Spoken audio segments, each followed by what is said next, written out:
On this episode, Director Joe beats the crap out of me, and variable rates are significantly better than fixed. This real estate stuff is not easy, so send me your questions and I will answer them. This is the Ask Jason Show. Hello everybody, my name is Jason Piercey and it is episode 56 of the Ask Jason Show. Today's episode is about me conclusively demonstrating to you, for anybody who has doubted, between like now and the beginning of time, that variable rate mortgages, on average, across 5-year terms, are better than fixed rate mortgages. And here's how we're going to do it. Right now, the difference between a variable and a fixed rate mortgage on a 5-year term is about 1%. And 99% of the time, when the Bank of Canada makes an adjustment to its prime rate, it moves in increments of 1/4 of a point, so 0.25. So when you're banking on fixed versus variable, you're making an assumption that the Bank of Canada is going to move their prime rate a minimum of 4 times. So, quarter, half, 3/4, full. 1 full point, now you're back up. But if you're making that bet, and that's why you're choosing fixed versus variable, I still win. If I chose variable, I still won. Because in the time it took over the course of that 5 years for my rate to catch up to where yours was fixed, I was saving money. That whole time I was saving money. So now I have cash. I have savings that I've been putting away that you've been spending needlessly, I might add. Let's assume that it's not 4 movements. Let's assume it has to move another full point. And now the variable rate needs to increase by 2 full percent to be a full percent higher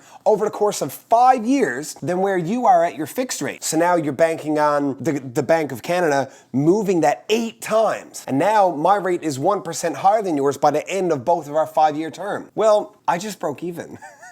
Because all of that extra money I had in savings while you were overpaying to begin with. So now I'm even money. I'm even money across the 5 years, and my rate had to increase by 2 full percent for that to happen. So really, when you're saying that a fixed rate is better than a variable rate, you're wagering that over the course of your term, the Bank of Canada is going to make nine, that many. Why did I have to count them? I was like, well, this is 10, so I need one more. What? No, I need one less. You should take mortgage advice from me.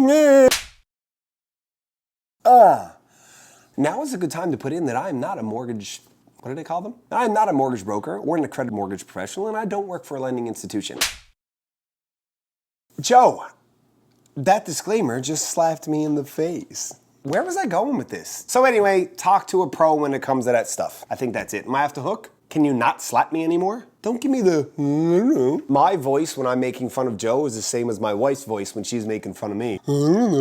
Same thing. So, reiterating, if you're choosing a fixed over a variable, you're banking on that the Bank of Canada increases their prime rate a minimum of 9 times in the course of your term. That's what you're saying. Because unless that happens, I'm still in the money because I went variable and you went fixed. Talk to your professionals, make good decisions, which means get a variable rate. If we're talking 5-year terms, and I haven't even touched on the fact that your fixed mortgage, when you sell your $400,000 mortgaged house in less than 5 years, which by the way, 60% of people break their mortgages, 60%, you're gonna have an $18,000 penalty. It's gonna be 4.5% of the balance. I'm gonna have an $1,800, maybe $2,000 penalty when I sell mine. And don't tell me you're gonna be there the duration of your mortgage, because you're probably not. And if you're married, you probably won't be married either. Let's face it.